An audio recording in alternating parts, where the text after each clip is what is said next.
Welcome, everybody, to a new edition of UFO Man Live. My name is Tim, or UFO Man, and my uh, Co-host?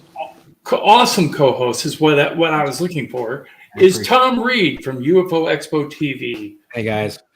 So, yeah, what a day, huh? So I was on News Nation again today, and I don't know, my video's not up yet. I was talking to Tim about this.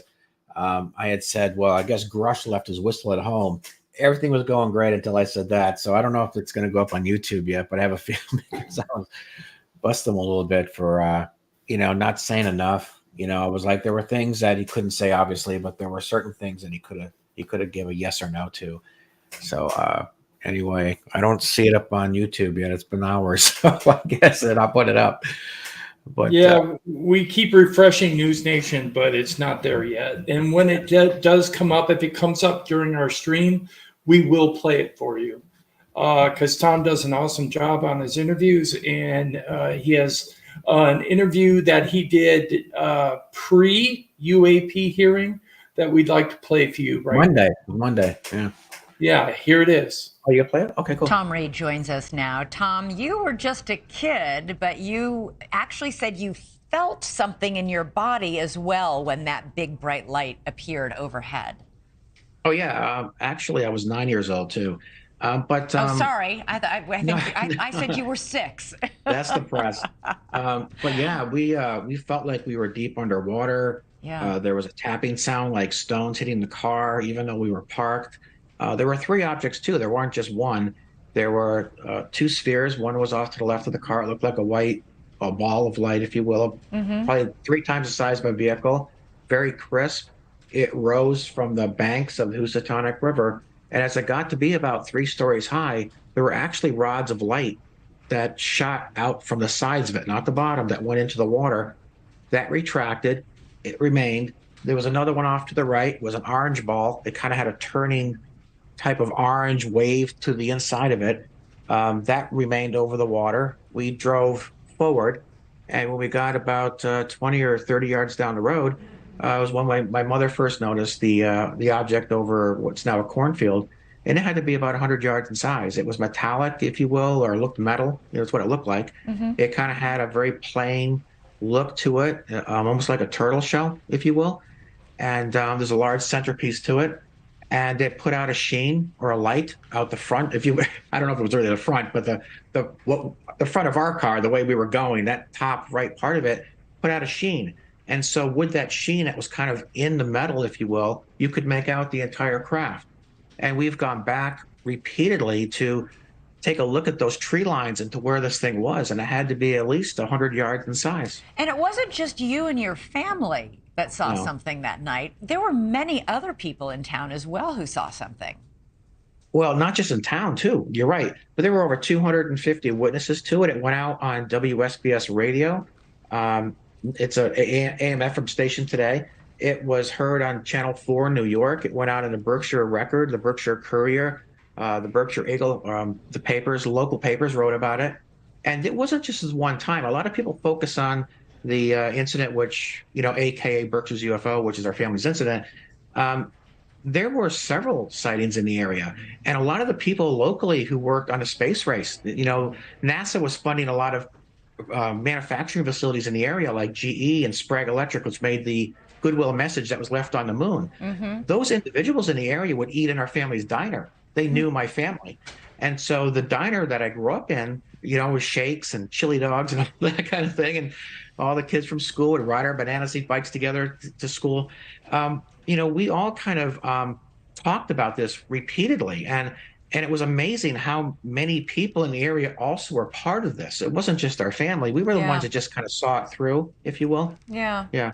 We just heard from Leslie Kane, who's interviewed so many people who were discouraged from speaking out. I've interviewed several Navy pilots who've seen UAPs or UFOs and have talked about they were discouraged from reporting it and felt stigmatized when they did. Did you experience any stigma around what happened to you and the story you're telling? It's a good question because originally we did. There was a lot of pushback. We were New Yorkers who moved to Massachusetts, so we were outsiders to begin with. So that wasn't really a good start for us. But I would say that there's so many people saw it that our diner like divided the community. There were those who were part of this sighting and whatever this was that we were part of, and then there were those who didn't believe it at all. And so that made for a tough day at school. You know what I mean?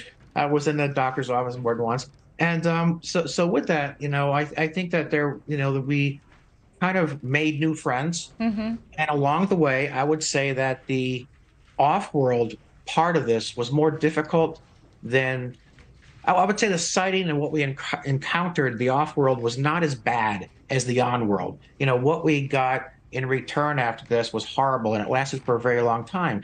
But most of us stuck together. We never wavered, and together we made a form of UFO history. Yeah, that's interesting Well, that nobody of all those people, and you say there were 250 that night who saw something, at least nobody's that's ever what. wavered.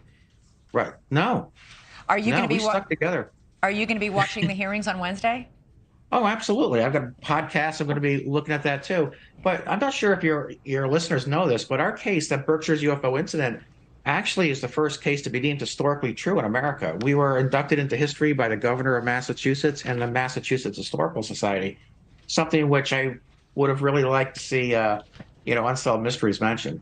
Yeah, well, we're mentioning it. It's We a let TV you show, mention it. right? We said it here on News Nation. So. Yeah, we did. I thank you for having me too. All right, Tom Reed, thanks so much for telling your story. Really appreciate it. And Absolutely. have fun watching the hearings on Wednesday. Thanks so much for watching. Go to joinnn.com to find News Nation on your Okay, so Yeah, that was a wonderful interview there, Tom. thanks.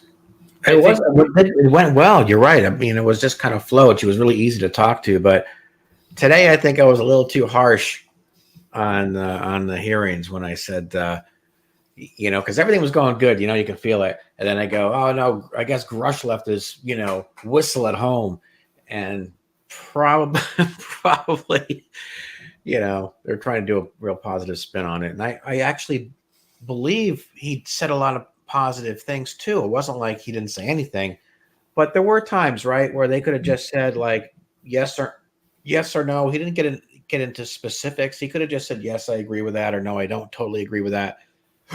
But to say, oh, I can't answer that, I can't answer this, I can't answer that, after a while, you're like, then why would we give someone the opportunity, who's a whistleblower, right?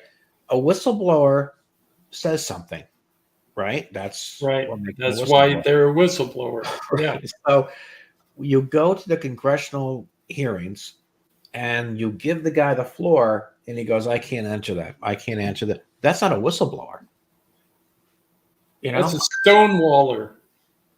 You could say that. Yeah. Yeah. But there was, isn't that your opportunity? If you're a whistleblower and you're talking behind closed doors, then you're not a whistleblower. Right. A whistleblower, in some cases, breaks NDAs to come out. They take the risk. Yeah. But Right. in this case, That's what David makes- Grush made me that's what feel makes that. you a whistleblower is the fact that you're disclosing things to the public, not to an individual behind a closed door. And so, yeah, Renee's like, my face has gone down a little bit. It has. So I'm feeling a little bit better. Yeah. So anyway. Okay. Well, one thing I want to do, and I talked to Tom about this before the show, but I think I'm going to change up a little bit here because the UAP hearing was so important in regards to many different forums reporting UAP encounters, including civilian reports. We have a civilian report, a civilian encounter that I would like to show everyone.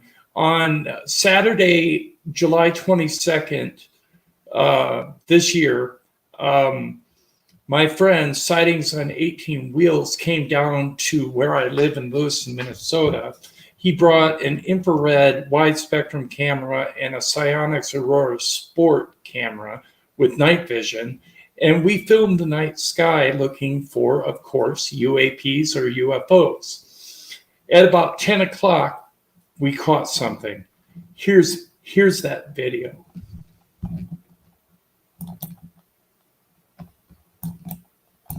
Well, Got it? On July 22nd, 2023, at 10 p.m. Central Standard Time, myself, UFO Man, and Sightings on 18 Wheels filmed a shape-shifting UFO over Lewiston, Minnesota. It was a clear night with no wind.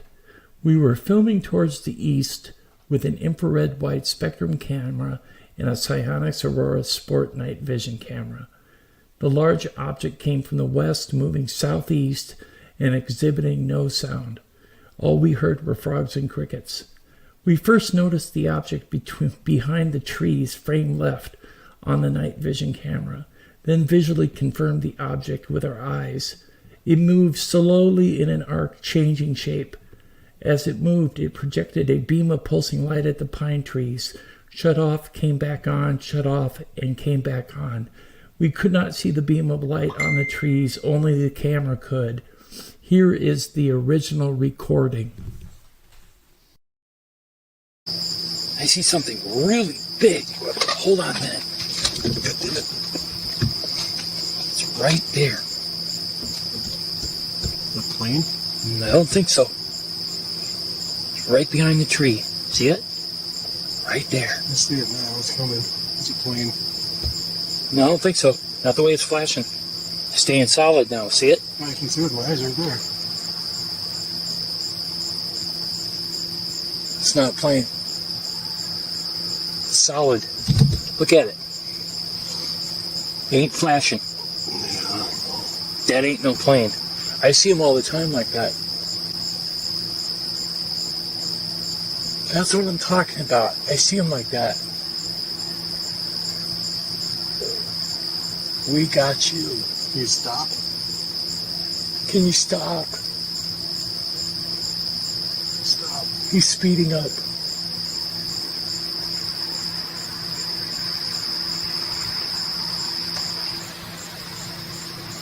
That is not a plane.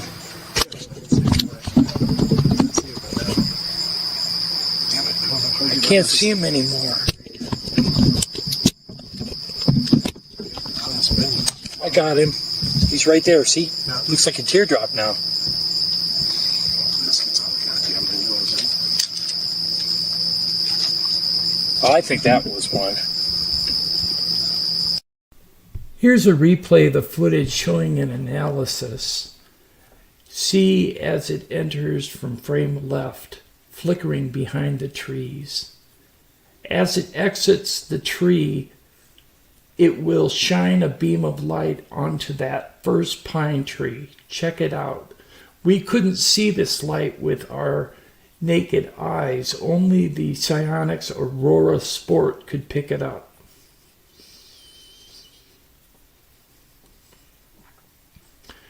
This is the direction of the object's projected beam of light as figured out by Gabber TV, a friend of ours.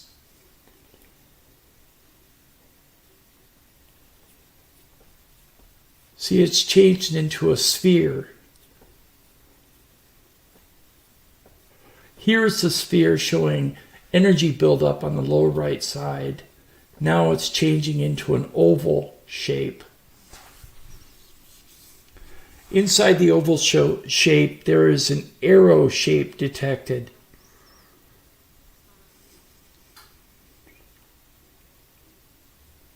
Here it is ascending towards the southeast in an arc. As it shines its lights down on the trees one last time. No sounds detected except frogs and crickets.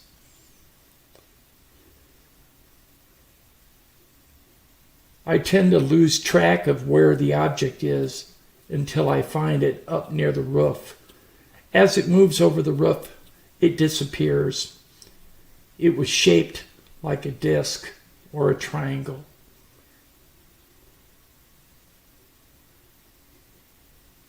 Here is an enlargement of the object as it moves over the roof. A pentagonal shape was detected within the object. Here's the shape of the object as it exits over the roof. Duration of sighting, 1 minute, 35 seconds. What I found interesting about that clip and what I have to state about it is when we saw it, as it exited over the roof, Sightings on 18 Wheels picked up his camera and ran around the side of the building and watched it disappear. So we weren't able to get longer footage. But I have to say this. When we filmed it, we did not see the beam of light on the trees. From what I understand from Gabber Beast TV or from Sightings on 18 Wheels, one of the people they spoke to in the military said that that was an infrared beam, definitely, and it was the largest that he had ever seen, projected down toward the ground. That it had never been shown legitimately before. So this is a very rare piece of footage caught by myself and Sightings on 18 Wheels. I want to thank Sightings on 18 Wheels and Gabber Beast TV for the video footage. So what is 18 Wheels? What is that? That sounds like a trucker or something. Yes, he's a trucker out of Cottage Grove, Minnesota. He is always got his eyes on the road. He's got a dash cam and he's watching. Looking up. Except when he's looking up, right? And he's always looking for things to record so that we can get it out there. And in the future, I intend to hopefully have him come on the show. Okay, Tom. What? How would you like to move into the UAP hearing topic? Yes. How would I like to move in? Okay, so I watched the entire thing today. You did too. We both did. And a lot of people were texting me, Barra and a bunch of them, that what a scam, what a waste of 2 hours. I didn't look at it that way. Nothing huge is going to happen overnight. These things take time. But some of the things that came out, and I got a little list here. First of all, we got confirmation today that the laws of physics don't apply to what we're seeing. I mean, this is the first time that's actually been stated on record at a congressional hearing. Sure, we hear about that stuff from a pilot or what have you, or the supposed leaks from this person or whistleblower from that person. But it came out that we have nothing that can stop and then go in reverse in direction, certainly at those speeds, and to hover. Nothing that would we wouldn't be able to withstand the G-forces, which we all know that. But this was also this is now on record with, raise your right hand, right? That whole thing. It's on record with Congress now. I thought the descriptions, no windows, smooth surface, which I never saw windows either, or landing gear or anything. And what I found was really interesting that I've never really heard before, because I've seen a sphere myself, was that the big 100-yard sphere with the black box inside of it. That was different. I haven't heard that before. Have you? So the 100-yard sphere was a red cube. This was a black, right? Well, this was it says a smooth, clear sphere with an inside the black. The black cube was inside this particular one, right? And so that was different. And then we had Tim Burchett, who I know personally, been to dinner with him. Telling the Pentagon that you work for us. That was a pretty nervy little thing to say. That was good for him, right? And that the cover-up goes deep, and that other congressmen themselves have seen UFOs. So, I was pretty proud of the guy for that. I think they accomplished a lot today. Sure, I think, the pros and cons to Grush today. The pros were that he cited we have recovered non-human bodies. I mean, have you ever heard Congress say that before? No. Or have that mentioned within a congressional hearing? Not even the United Nations, I don't think we've heard that. And at a symposium. And then multiple colleagues have been hurt while back engineering crashed off-world vessels. I mean, these were things that we heard today for the first time. The cons were what I said on News Nation, which is probably why it's not out yet. That I think Grush left his whistle at home, right? And probably shouldn't have said that actually, but that yeah, although he's astute, he dodged 80% of the questions. But so I had a question here: why would someone get to the congressional hearing who's a whistleblower to finally get this opportunity to be on the floor and say what you want to say and then say I can't say it? That's Right. not, again, that's not a whistleblower, right? So once he had the floor, he choked. He didn't say anything. Yeah. And I don't understand why, but I was looking forward to what he had to say, but there were so many other dynamics to this that were very telling, that I think were certainly worth, the 2 hours today. So I don't look at it as a waste like so Right. many other people did, but I still think we accomplished a lot today, so maybe check and, get an idea, what did they think today? I'm sure a lot of people in chat watched it. So what did you Right. guys think? I mean, I know a lot of people are like, oh, Grush choked. He should have said more. And I probably shouldn't have said that on News Nation today.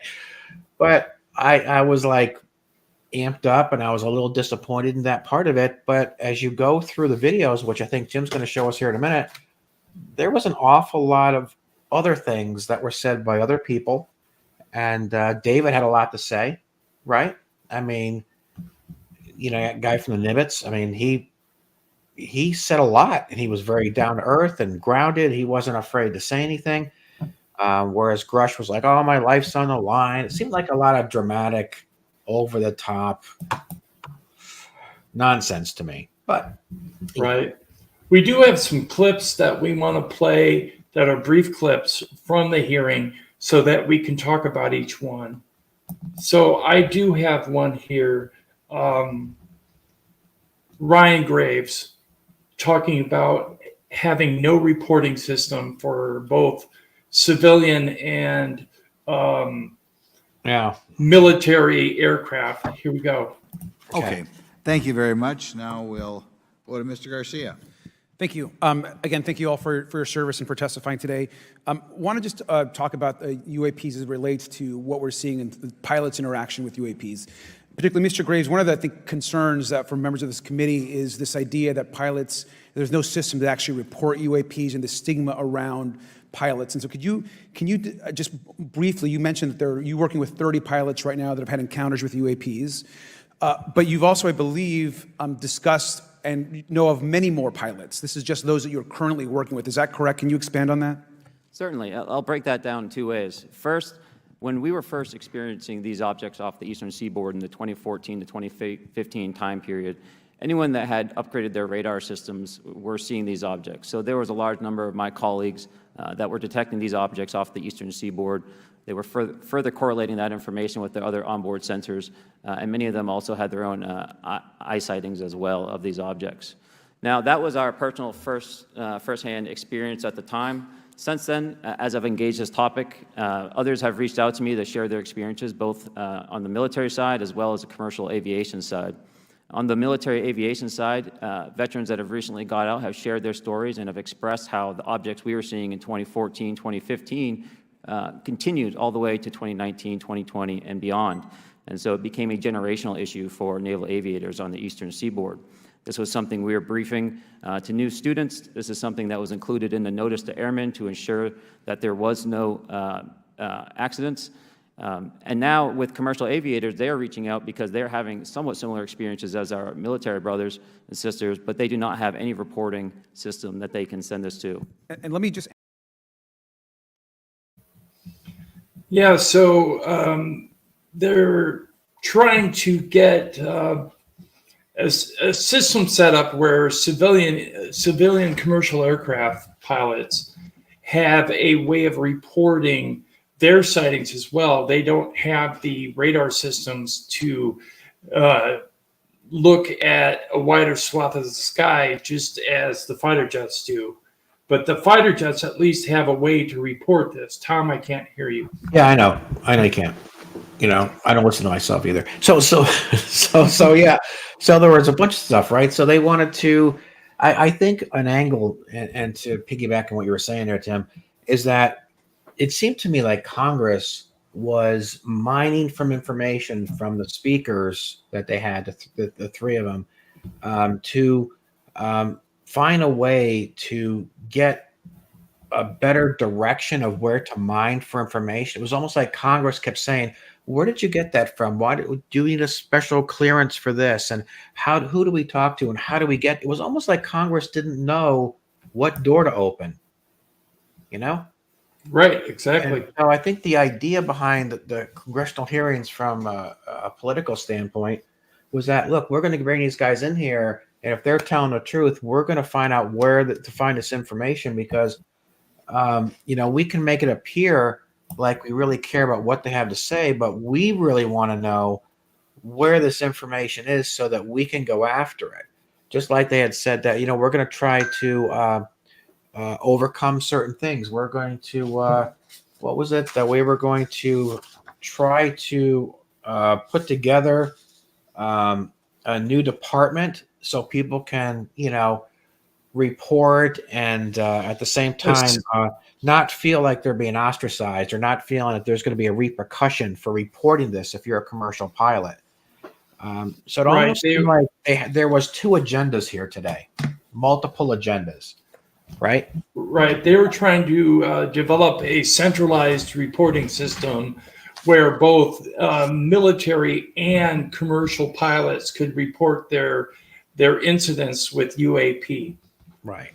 And then had that information disseminated among congressional leaders and people in the intelligence communities, right, to proceed with the research and give it out to scientists and people in academia.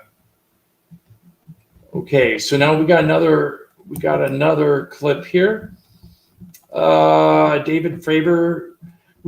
Tom was talking a little while ago about the performance capacity of some UFOs, and David Fravor came out and talked about the performance capacities of the Tic Tac. Here he is. Mr. Favor, what astonished you the most about the flight capabilities of these Tic Tac, very briefly? The performance. Absolute performance. It was. And you're not aware of any other objects that anybody in the world has, in this world, that has those capabilities?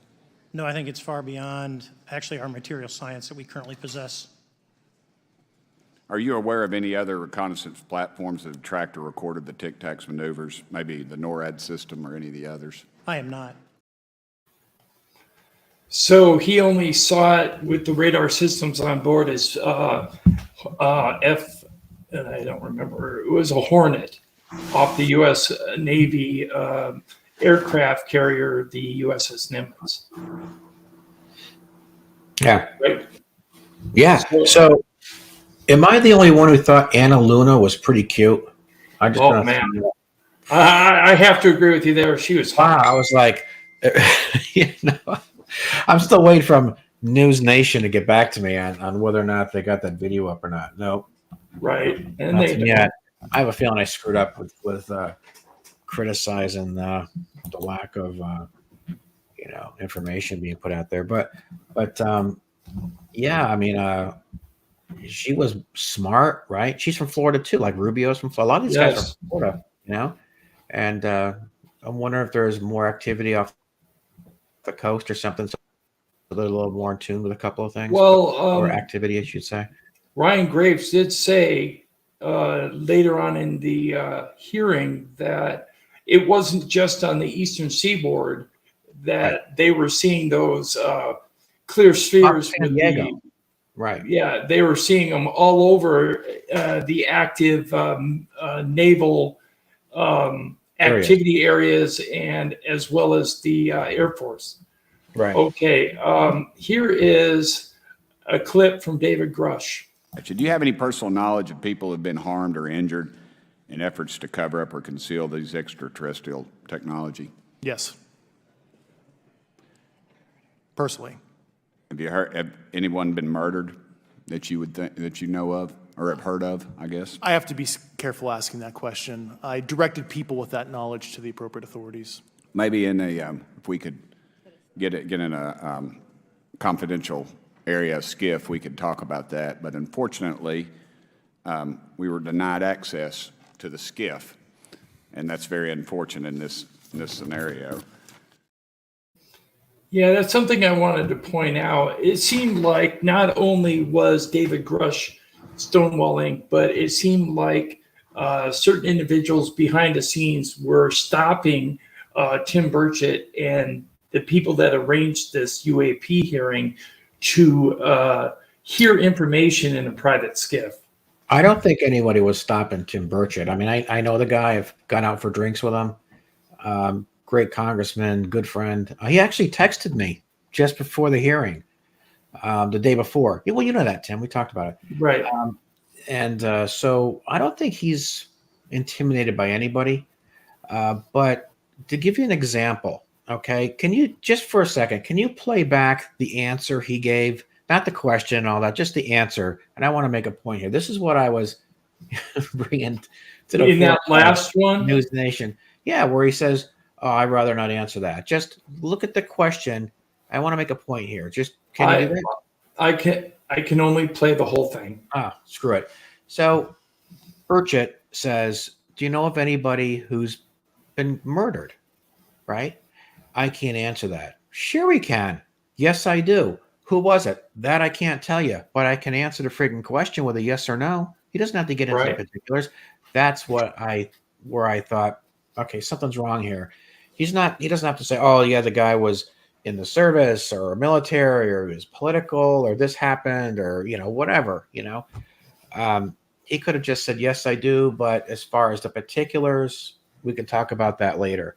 Didn't say that. Get every opportunity. Right. This is our big whistleblower, right?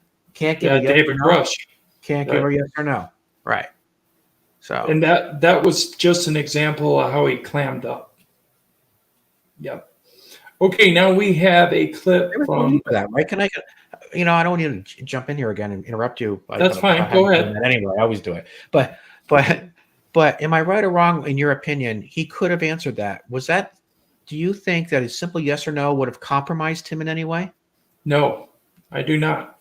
I don't think so either. Because it's not being specific, it's vague. Right. He could have answered that. Yes, he could have answered a lot of questions with a yes or a no. Yeah, I think so too. Okay, here is Paulina questioning Ryan Graves, I think. Okay. Mr. Graves, can you please explain to me in detail the event that occurred at Vandenberg Air Force Base? Certainly. In the 2003 timeframe, a large group of Boeing contractors were operating near one of the launch facilities at Vandenberg Air Force Base when they observed a very large 100-yard sided red square approach the base from the ocean and hover at low altitude over one of the launch facilities. This object remained for about 45 seconds or so before darting off over the mountains. There was a similar event within 24 hours later in the evening. This was a morning event, I believe 8:45 in the morning. Later in the evening, post-sunset, there were reports of other sightings on base, including some aggressive behaviors. These objects were approaching some of the security guards at rapid speeds before darting off. And this is information that was received through one of the witnesses that have approached me at Americans for Safe Aerospace. Was this documented in any official form, whether it was a police blotter? Yes, they had official documentation and records from the event that the witness held over the years. And I'm not going to ask you to do it right now for time reasons, but you'd be able to sketch what was witnessed, correct? And have you seen that before on any other equipment and or during your flight time? I have not seen what they've described. This object was estimated to be almost the size of a football field, and I have not seen anything personally that large. Okay, and then another question on follow-up referencing the gimbal video Go Fast incident. Can you just clarify, because to our understanding, the footage was actually cut off at a certain point, but what happens at the end of that video, just for those Americans specifically that are wanting to know about the rest of that footage? Certainly. There was some uncertainty or instability with the object. It seemed to rock a bit, and that's the last I had seen of the video. Much of the data that I would recommend be analyzed would consist of radar data that would provide precise kinematics on the object, as well as the fleet of objects that were operating nearby. Okay, and follow up in regards to the reporting procedures that Mr. Garcia had addressed on, as well as Representative Burchett. With the FAA, to your understanding, pilots that are seeing this, commercial airline pilots, are they receiving cease and desist letters from corporations for coming forward with information in regards to safety for potential airline passengers? I have been made privy to conversations with commercial aviators who have received cease and desist orders. So the American public should know that corporations are putting their own reputations on the not the line, but ahead of the safety of the American people. And I think, would you agree with that statement? It appears so. Okay. So it shows that corporations aren't letting civilian pilots report in fear of losing their job, losing their pension, all that stuff, along with military pilots that are also being antagonized with that. So that's been a hurdle that's been around for a long time, though, Tim, right? Yeah, but I was going to say, you know how they came out, 6 months ago, and they said, oh, there was a bill passed where they were not going to have any repercussions for people that were coming forward, whistleblowers, people who had to violate their NDA to bring classified information forward. And now all of a sudden we're finding out, oh, it hasn't changed, even though the bill was passed. It was in writing, but the actions are not there. So I'm going to have to agree. Was that Renee Cruz who has a big crush on Luna? I think so. Yeah, me too. Yeah. So anyway, she was cute, right? Yeah, I agree. Renee told the show. So all right, all joking aside. Yeah. Okay. Because there's opportunities to do things, it doesn't necessarily mean they're going to stand up, and do the right thing. Just like you have so many, as this is a bad metaphor, but just as you have so many sick days you can take at work, it's fine. But if you take them, then then they, for whatever reason, they find a way to have an attitude about it. So just because there's an opportunity for someone to make a report, I still think that there's going to be repercussions if you do it. Right. Maybe that's where this is going. Okay, I have a clip here on reprisals. Here we go. Certainly. Like many others, in 2017, I saw the New York Times article come out as well. And for me, it was special because I recognized the voices on the video. I recognized the video itself. I had seen it when it was taken. I'd seen it when it was debriefed. And so that was kind of shook me because I realized that this problem was still ongoing. And so I reached out to colleagues back on the East Coast and realized that this was still a safety risk that they were dealing with, that they had essentially hit a wall with how they could move forward on this conversation. It was at that point when I decided to try to move the conversation forward myself. Are there common characteristics to the UAPs that have been cited by different pilots, and can you describe what the convergence of descriptions is? Certainly. We were primarily seeing dark gray or black cubes inside of a clear sphere. I'm sorry, dark gray or black cubes? Yes, inside of a clear sphere, where the apex or tips of the cube were touching the inside of that sphere. And that was primarily what was being reported when we were able to gain a visual tally of these objects. And that occurred over almost 8 years. And as far as I know, it's still occurring. I take it that you're arguing what we need is real transparency in a reporting system so we can get some clarity on what's going on out there, because there are many pilots in your situation, but we should have a way of developing a systematic inventory of all of such encounters. Is that right? Yes, and I think we need both transparency and the reporting. We have the reporting, but we need to make sure that information can be promulgated to commercial aviation as well as the rest of the populace. Mr. Grush, what about you? What was your experience after you came forward? Well, it's only been about 2 months or so, so I guess my experience has been overwhelming support from former colleagues of mine that have privately messaged me, and I do appreciate that. But I do have knowledge of active planned reprisal activity against myself and other colleagues, and it's very, very upsetting to me. Coming from where? Certain senior leadership at previous agencies I was associated with. And that's all I'll say publicly, but I can provide more details in a closed environment. Okay. Well, I hope you understand that there would be bipartisan rejection of any attempt to vilify, demonize, or engage in other reprisals against our witnesses and people who are telling the truth from their perspective. Yeah, there were certain colleagues of mine that were brutally administratively attacked, and it actually makes me very upset as a leader to see that happen to other coworkers and actually superiors of mine over the last 3 years. How do you account for that response? That seems like a bizarre response. I call it administrative terrorism. That's their quiver, their tool in the toolbox to silence people, especially the career government service cares about their career, cares about their clearance, their reputation to climb the ladder. And when you threaten that career path, a lot of people back off. But I'm here to represent those people. So, Mr. Fravor, what about you? What has your experience been since you've come forward with your perspective on this? Actually, I've been treated very well. And the 6 people that were involved, myself included, all of them have or will be retiring from the military as 05s or 06s. And all my friends that are very senior, 3 and 4 stars, I've talked to them. They believe, they understand there's a problem. But no, I was actually treated really well.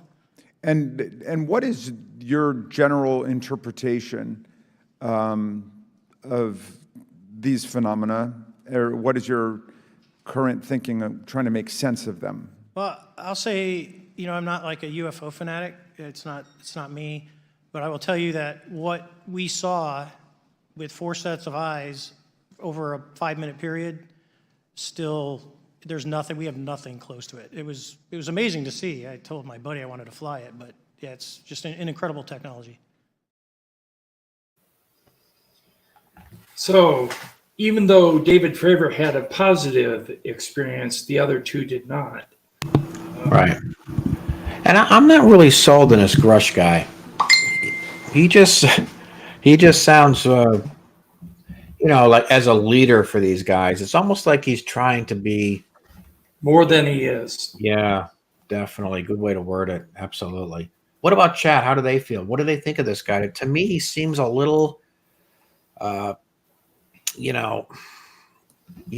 he wants to be something big. I don't know. Snoopson wants. I'm not buying it. I'm not buying him. Yeah, Snoopson wants to know what CDR meant. It means commander. That was on Commander David Fravor's tag. I'm not buying David Grush either. I didn't from the start. He kind of had this weird, shifty grin on his face all the time, and it made me distrust him. Yeah, the things he says and the way he acts, it's almost like he wants to run the room. Like I'm going to say this, and as a leader, this is all I'm going to say today. It's not you. It's not up to you to tell Congress what you feel like talking about. You know how much money it took to put that together? You have any idea the cost that went into that? And the work that went in behind the scenes and security and the building and to get everybody there. I can't even throw a number at it. I'm thinking $50,000, $100,000 minimum, right? Just or more, $250,000 to put that together because of this one person who claims to be a whistleblower. And then you give him the floor. And what's he say? Can't talk about it. I'm going to do this. Like it's all about him. I don't know. Or I've turned in all my. I personally don't trust him. I could be wrong. I've been wrong before, but I personally don't trust him. Or I've turned in all my information to the people behind the scenes, and you can hear it if you have the high enough clearance, is what he said a lot. Yeah, but he can say a lot more than he is. And then you look at David, right? Fravor? Fravor. That guy's about as down to earth and as honest and as likable as you could possibly be. And he has a completely different spin than this guy whose friends have been attacked and, right? Right. Yeah. Okay, we have one last clip we'd like to play and comment on. Here it is. Come on, mouse. Come on, mouse. Yeah, I'm having trouble with my mouse. Sorry. It's locked for some reason. We can still talk about things, you know. Yes, yes. I like to get the questions like David Martin there said about $500,000. Yeah, he's probably right. About $500,000. It was a lot of money to put something together around this individual so he could go quiet, right? Right. Hey, did you see Carbell? What he was wearing? Yeah, it was crazy. Wearing jeans and a friggin' shirt rolled up with his tattoos. It looked like he just got done working on a car, a motor, or engine or something, or like he was just doing an oil change. And George Knapp, right? He looked like he had been up all night. I don't know about you, but if I was addressing Congress, you know, I might have put on a dress shirt. You know, just yes, I sure would have. Show some respect. I wouldn't have gone in with like a girl coming into Congress wearing a nose ring or something. That would be inappropriate. So that's kind of how I refer to George Knapp. He came in as casual. I would have come in dressed up. Carbell or Knapp? I saw it. Go ahead. Did you see Knapp dressed up? Sort of, you know, a little bit more so than Carbell, who came in with jeans. I think it was like work boots and a freaking shirt rolled up, and just to me to be in the front row, you know, Yeah. I don't know. There was a lot of things that just didn't add up. But if you looked at the attitude and the direction and the repetitive questions and this really very overzealous Congress today, right? I'd call it overzealous. They were just boom, boom, boom, boom, boom, trying to get answers. And I don't blame Congress for not getting as much out of these people as they wanted to, but they were limited to what, 5 minutes apiece? Yeah. So, you know, I don't know. I think they should have had more than 5 minutes, but. Okay, I got my mouse to work. You got your mouse working? I've got that last clip. Here it is. Okay. All right. Hearing. And then we go to Mr. Burleson. Thank you, Mr. Chairman. Appreciate you guys coming out today, testifying. Look, I've been here for 6 months, and I'm pretty skeptical. I don't trust anything in this town, and so I think that's because I'm from Missouri. You've got to show me, right? With that being said, there's been a lot of things that have been said in the public, Mr. Grush, and so I want to get down to, if we can, some specifics, right?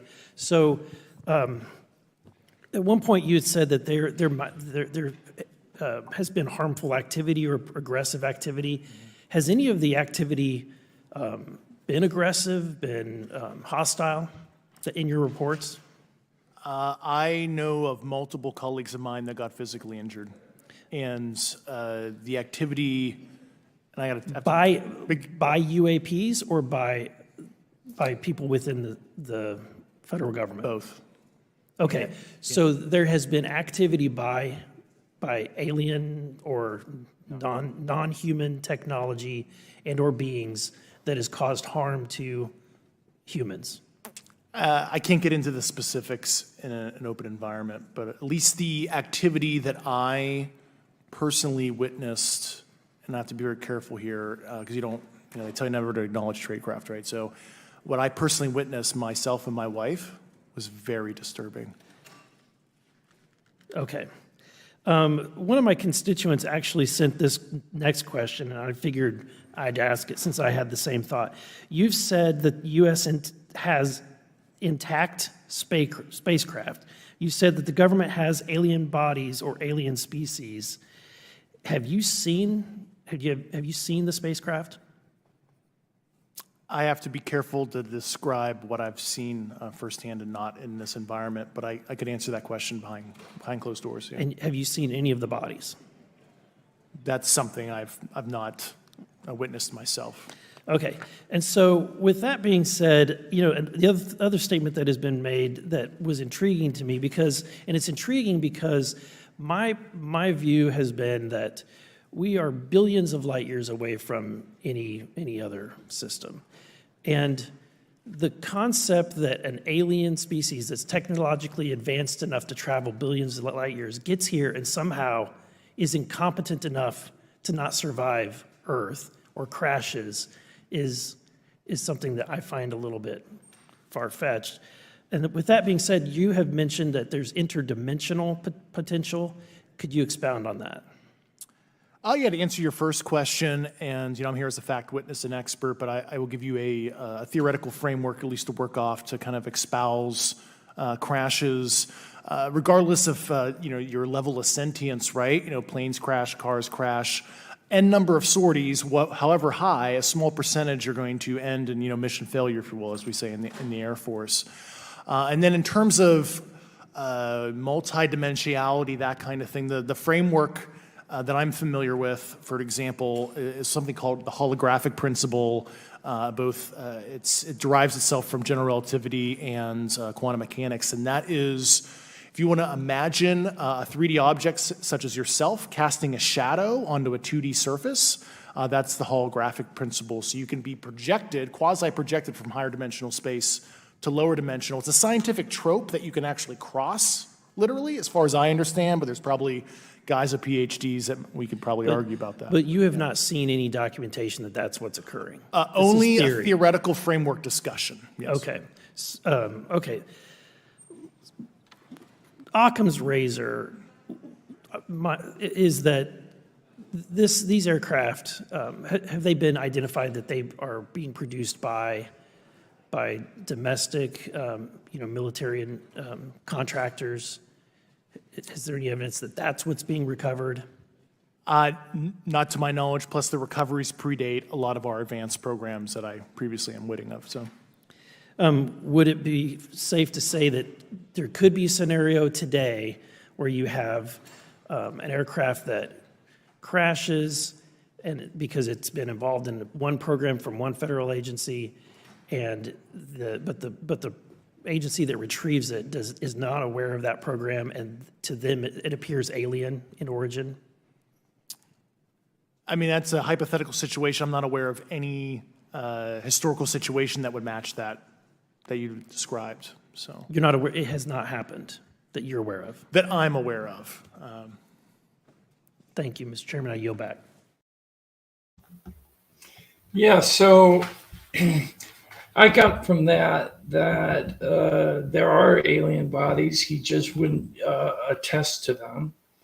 What did you hear, Tom? Can't hear you. I'm sorry. Yeah, it seems to me like he's full of it, quite honestly. Did you see this? I've never seen that. I've never, I just wrote he has an active imagination. And this is why I think when you're in front of Congress, you're raising your right hand, you swear to tell the truth. If you're found lying, you can get locked up for that. But if he goes behind closed doors where he's not under oath, right, there's no consequences. Am I right or wrong? Right. So sometimes I wonder, and then to say this guy was asking him some pretty, if I had said to you, Tim, well, they have, come from billions of miles away or whatever it was, not miles away, but, light years away. No, there could be a mothership right outside our atmosphere, right? A docking station of some kind. And there probably is. More than likely there is. If somebody in his position lets a question like that throw him for a loop so he can't even answer it, it doesn't make sense to me. Because It sounds to me like he's not really thinking logically. He's thinking of what he has in his head. I don't believe this guy for a second. I know it sounds harsh, but I just don't. His answers don't, he's holding back on answers that seem to be very easily answered in a way that wouldn't compromise him. And then there are questions that only make sense that he seems to be, confused by. At a loss, yeah. The one thing I found lacking from the hearing overall was the fact that we didn't see any documents. We didn't see any photographs or even any video footage. And that's what I think most of us were looking for, including myself and Tom. I mean, when somebody tells you something, you either believe it or you don't. But that, in my opinion, is just conjecture until you have proof. So let us know in the chat, one or two. Number one, for I believe what they told us and it was a good hearing, or number two, you were left in doubt after the hearing, felt underwhelmed. One or two. And Lisa doesn't believe him either, so right, I can't. I'd like to have our body language experts try, Oh, yes theory, yeah. No, not yes theory. No. Oh, but yeah, I know who you're talking about. Yeah. Yeah. Oh, look at all the twos. Wow. Yeah, and my buddy Sightings on 18 Wheels said it was a big clown show, other than some of the nuggets of truth that were given out. But I have to say this. There was more information in this hearing than the last one. But right. Like I said, without documentation, without physical evidence, without photographs or video proof, what are you left with? You're left with what they tell you. So make up your own minds. Let us know what you think in the chat. Let us know what you think in the comments after we post this live stream. And I want to say thank you to everybody in the chat for coming. What do you think, Tom? You got last comment?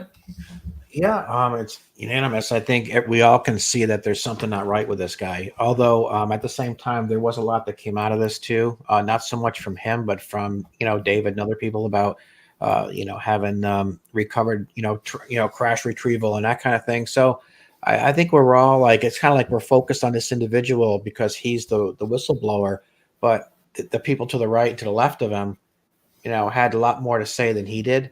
So it was kind of like, you go to see a band, right? And the warm-up band blows them away. That's kind of what it was like for me, So listen, guys, thanks so much for your thoughts and being part of tonight. And Tim, great show, man. Thanks for ripping all that video. Yeah, nice and thank you very much, Tom. And I hope you get rid of your massive headache. I hear you're feeling better, but not quite up to par yet. Is that it? Yeah, just still dragging, but I'm feeling better. I'm bouncing back. It's good to know because for a while there, I was like, my God, am I like getting worse sometimes, But I'll be all right. I'm back for the most part. Well, thanks to everybody who watched in the chat room, and thanks to everybody who watched online. We hope you have a wonderful evening, and we'll see you next week. See you next Wednesday. Good night, guys. Good night.